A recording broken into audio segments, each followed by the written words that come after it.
श्री हरि विष्णु की जय, सनातन धर्म की जय। हर हर महादेव। श्रोता बंधु, एक ऐसे महाबली असुर राज की कथा लेकर आया हूँ जिसने देवताओं को ही स्वर्ग से निकाल बाहर किया। एक ऐसा महान योद्धा जिसे संग्राम में हराना नामुमकिन था, और वो महान असुर शंखचूर्ण था। जय भोले। श्रोता बंधु, मैं पंडित गोपाल जी तिवारी सत्य सनातन ज्ञान संगम चैनल से भगवान विष्णु तथा देवों के देव महादेव के चरणों में नमन करते हुए चैनल पर समस्त श्रोता बंधुओं का स्वागत करता हूँ। हमारा प्रयास पौराणिक कथाओं को जन जन तक पहुँचाना है। सनातन धर्म की जय। श्रोता बंधु, शंखचूर्ण की कथा एक श्राप से शुरू होती है। एक ऐसा श्राप जो उसे गोलोक से सीधे धरती पर ले आया।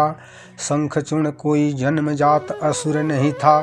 शंखचूर्ण तो भगवान श्री कृष्ण के दिव्य धाम गोलोक में श्री कृष्ण का दिव्य पार्षद था, जिसका नाम श्रीदामा था। तथा एक श्राप के कारण श्रीदामा को एक असुर के घर में जन्म लेना पड़ा।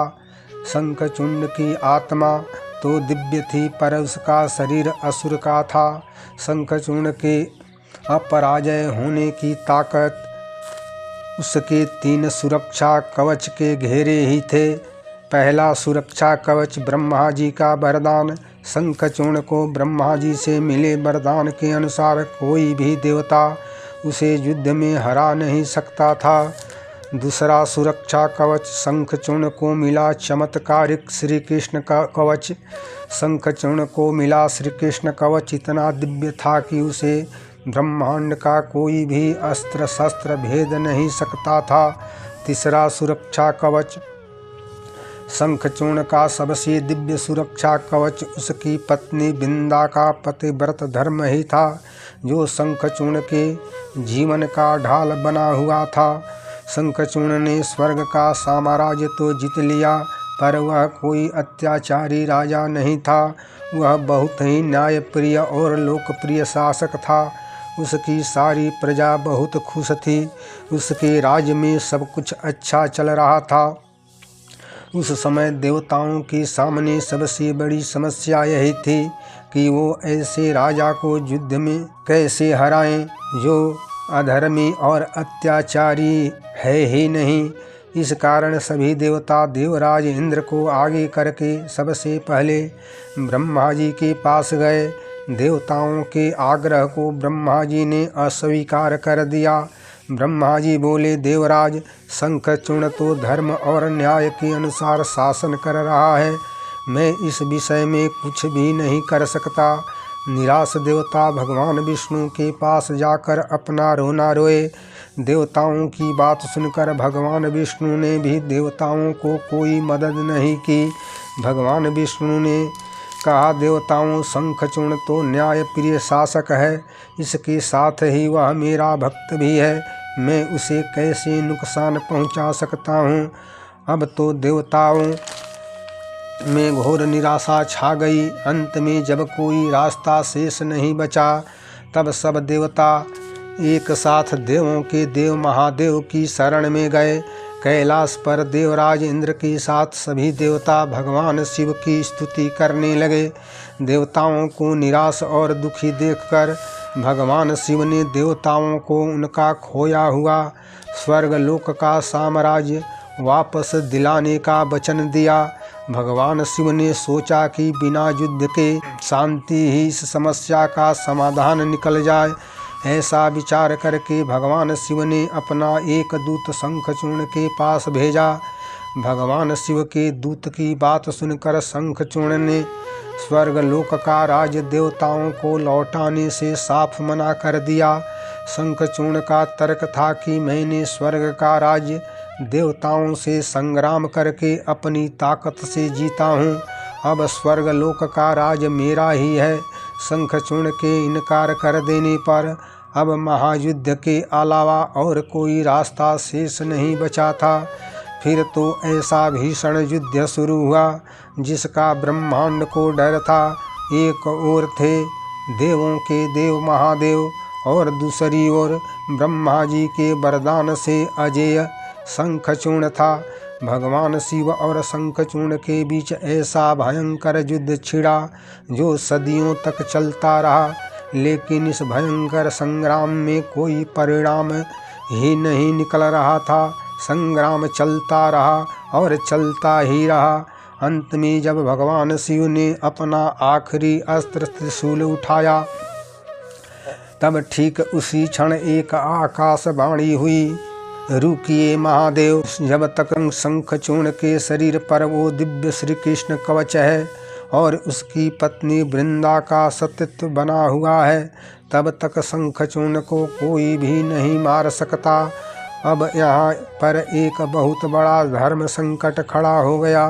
संसार का संतुलन बनाए रखने के लिए एक ऐसे योद्धा को हराना था जिसकी रक्षा खुद धर्म ही कर रहा था। इस पहेली का कोई जवाब ही नहीं था, लेकिन इस गंभीर समस्या को सुलझाने का बीड़ा भगवान विष्णु ने उठाया। पर समस्या यह थी कि एक ऐसे दुश्मन को हराना था जिसकी सबसे बड़ी ताकत उसका धर्म और उसकी पत्नी के सतीत्व की ताकत थी, जिसका कोई आसान मार्ग नहीं था। तब भगवान विष्णु ने छल से दो मार्ग का सहारा लिया। पहले छल के तहत भगवान विष्णु एक ब्राह्मण का भेष बनाकर युद्ध के मैदान में सीधे शंखचूर्ण के पास गए और दान में शंखचूर्ण से उसका श्री कृष्ण कवच ही मांग लिए। शंखचूर्ण महान दानी और अपने वचन का पक्का था, वो मना ही नहीं कर पाया। दूसरे छल के तहत भगवान विष्णु ने स्वयं को शंखचूर्ण का रूप धारण करके शंखचूर्ण की पतिव्रता पत्नी वृंदा के महल में पहुंच गए। बेचारी वृंदा उन्हें अपना पति ही समझी और छल के तहत अनजाने में ही भगवान विष्णु के द्वारा वृंदा का पतिव्रत धर्म टूट गया और जैसे ही ये दोनों सुरक्षा कवच शंखचूर्ण के शरीर से हटे, युद्ध का पासा ही पलट गया।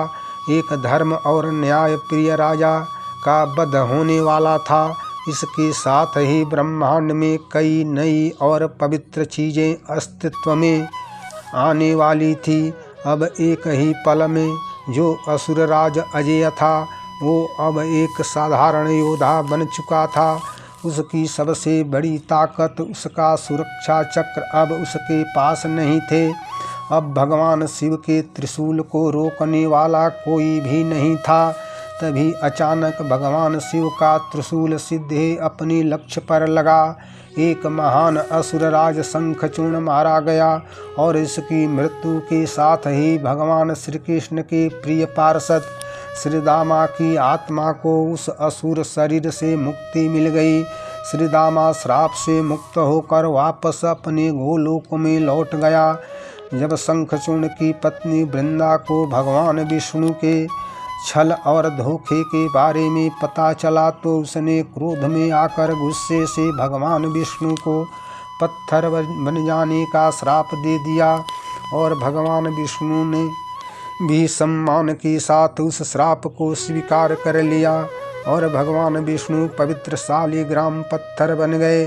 साथ ही श्री हरि ने वृंदा को वरदान दिया कि वह पवित्र पौधे तुलसी के रूप में शालिग्राम पत्थर के पास रहकर संसार में हमेशा हमेशा के लिए पूजी जाएगी और शंखचूर्ण की हड्डियों से बना पवित्र शंख पूजा पाठ में बजाया जाएगा। इस प्रकार शंखचूर्ण का अंत हो गया, लेकिन उसकी हड्डियां शंख के रूप में तथा वृंदा तुलसी पौधा बनकर शालिग्राम के साथ हमेशा हमेशा के लिए पूजनीय हो गई। जय श्री हरि विष्णु। श्रोता बंधु, असुरराज शंखचूर्ण तथा उसकी पतिव्रता पत्नी तुलसी की पवित्र कथा सुनकर लाइक करें, शेयर करें, कमेंट करें तथा चैनल को सब्सक्राइब जरूर करें। सनातन धर्म की जय, पवित्र तुलसी की जय। हर हर महादेव।